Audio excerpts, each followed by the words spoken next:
Assalamualaikum warahmatullahi wabarakatuh. Perkenalkan, nama saya Irma Valtiana dengan NIM 20110503003017. Saya dari kelas akuntansi syariah 1. Di sini saya akan mereview 3 materi untuk memenuhi tugas ujian tengah semester mata kuliah Peradaban Islam dan Islam Nusantara. Sejarah peradaban Islam pada masa Bani Abbasiyah. Sejarah berdirinya Daulah Abbasiyah berawal sejak merapuhnya sistem internal dan performas penguasa Bani Umayyah yang berujung pada keruntuhan dinasti Umayyah di Damaskus. Maka upaya untuk menggantikannya dalam memimpin umat Islam adalah dari kalangan Bani Abbasiyah. Propaganda revolusi Abbasiyah ini banyak mendapat simpati masyarakat, terutama dari kalangan Syiah, karena bernuansa keagamaan dan berjanji akan menegakkan kembali keadilan seperti yang dipraktekkan oleh Khulafaur Rasyidin. Yang pertama, nama dinasti Abbasiyah diambil dari nama salah seorang paman Nabi yang bernama Al-Abbas. Al-Abbas ibnu Abdul Al-Muthalib ibnu Hisham. Dinasti ini didirikan oleh Abdullah As-Saffar ibnu Muhammad ibnu Ali bin Abdullah ibnu Al-Abbas. Yang kedua, orang Abbasiyah merasa lebih berhak daripada Bani Umayyah atas kekhalifahan Islam, sebab mereka adalah dari cabang Bani Hashim yang secara nasab keturunan lebih dekat dengan Nabi. Menurut mereka, orang Umayyah secara paksa menguasai khilafah melalui tragedi Perang Siffin. Oleh karena itu, untuk mendirikan dinasti Abbasiyah, mereka mengadakan gerakan yang luar biasa, melakukan pemberontakan terhadap dinasti Umayyah. Yang ketiga, di antara yang mempengaruhi berdirinya khilafah Bani Abbasiyah adalah adanya beberapa kelompok umat yang sudah tidak mendukung lagi terhadap kekuasaan Imperium Bani Umayyah yang notabene-nya korupsi, sekuler, dan memihak. Sebagian kelompok diantaranya adalah kelompok Syiah dan Khawarij, serta kaum Mawali atau orang-orang yang baru masuk Islam yang mayoritas dari Persia. Yang kedua, perkembangan pada masa Bani Abbasiyah. Adapun 3 poros utama dalam mendirikan dinasti Abbasiyah atau Humaimah atau Yordania dijadikan pusat perencanaan, atau Kufah atau bisa disebut juga Irak yang dijadikan sebagai kota penghubung, dan Khurasan sebagai pusat gerakan praktis. Khalifah yang pertama yaitu Abu Abbas As-Saffah, yaitu khalifah pertama. Ia mendapat gelar As-Saffah atau pengalir darah karena ia menjadi pengancam bagi orang yang menentangnya, khususnya Bani Umayyah dan para pengikutnya. Semasa pemerintahannya, Abu Abbas As-Saffah tidak banyak melakukan perluasan wilayah, tetapi lebih memilih memperkuat pemerintahan dalam negeri. Yang kedua yaitu Abu Ja'far Al-Mansur.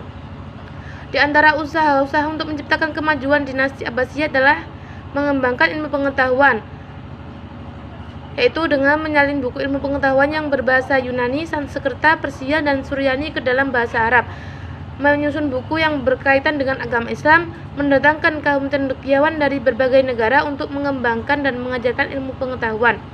Yang kedua, pengaturan dan penertiban pemerintahan sebagai usaha untuk memperkokoh kedudukan dan kekuasaan Daulah Bani Abbasiyah serta memajukan negerinya. Khalifah Abu Ja'far Al-Mansur melakukan langkah sebagai berikut, yaitu dengan menyusun dan menertibkan administrasi pemerintahan, menjalin kerjasama antar sektor aparat negara, memberikan tugas dan tanggung jawab kepada semua aparat baik di pusat maupun di daerah. Yang ketiga, Abu Ja'far Harun Ar-Rasyid merupakan khalifah yang membawa keemasan bagi Bani Abbasiyah, yang merupakan penguasa yang paling cakap dan bijaksana di antara pemimpin yang lain.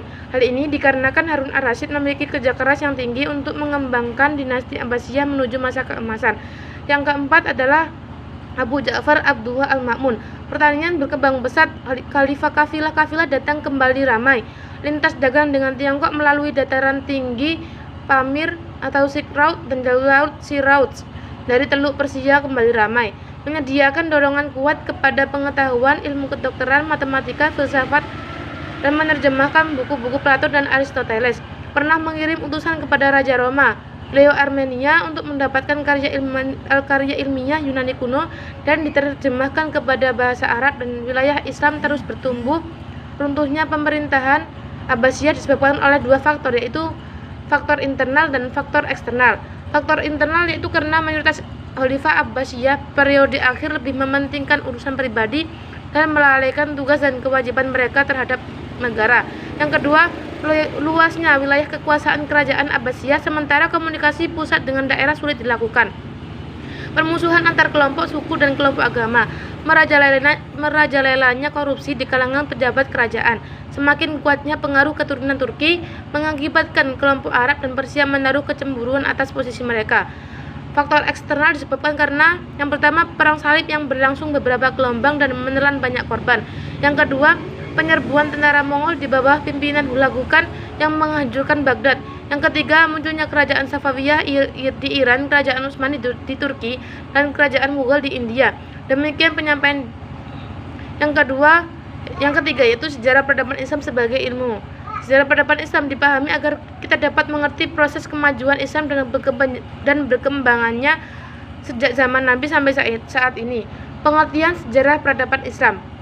Sejarah peradaban Islam adalah kemajuan dan tingkat kecerdasan akal yang dihasilkan dalam satu periode kekuasaan Islam mulai dari periode Nabi Muhammad SAW sampai perkembangan kekuasaan Islam saat ini yang berperan dalam melindungi pandangan hidup Islam yang terutama dalam hubungannya dengan ibadah, penggunaan bahasa dan kebiasaan hidup bermasyarakat. Pengertian ilmu pengetahuan. Ilmu pengetahuan adalah deretan konsep dan skema konseptual yang berhubungan satu sama lain sebagai hasil eksperimen serta observasi yang diperoleh melalui pengalaman-pengalaman. Yang ketiga, sejarah peradaban Islam sebagai ilmu pengetahuan memiliki kriteria tertentu, yaitu pertama memiliki objek yang jelas, kedua memiliki metode tertentu ketika disusun secara sistematis, keempat menggunakan pemikiran yang rasional, kelima kebenarannya bersifat objektif, keenam memiliki tujuan. Sedangkan dalam penulisannya sejarah peradaban Islam melalui beberapa metode, yaitu yang pertama metode deskriptif, yang kedua metode komparatif, yang ketiga metode analisis sintesis. Sejarah peradaban Islam pada masa Khulafaur Rasyidin. Secara bahasa, Khulafaur Rasyidin berasal dari kata khulafa yang merupakan jamak dari khalifah yang berarti pengganti, dan ar-rasyidin artinya mendapat petunjuk. Sedangkan arti bebasnya adalah orang yang ditunjuk sebagai pengganti. Pemimpin yang selalu mendapat petunjuk dari Allah Subhanahu wa taala. Para Khulafaur Rasyidin terdiri dari sahabat-sahabat Nabi Muhammad SAW seperti Abu Bakar As-Siddiq, Umar bin Khattab, Utsman bin Affan, dan Ali bin Abi Thalib.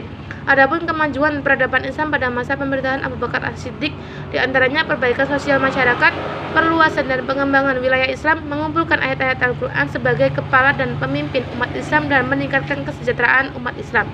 Peradaban Islam pada masa Umar bin Khattab terdiri dari kemajuan politik, penataan struktur pemerintahan, meningkatnya perkembangan ekonomi, meningkatnya kemajuan pengetahuan sosial, dan kemajuan agama Islam. Peradaban Islam pada masa Utsman bin Affan terdiri dari memperluas kekuasaan, memperluas Masjid Nabawi dan Masjidil Haram, membakukan dan mendirikan mushaf yang disebut Mushaf Utsmani, dan setiap hari Jumat memerdekakan kaum Buddha atau Bilada. Peradaban Islam pada masa Ali bin Abi Thalib.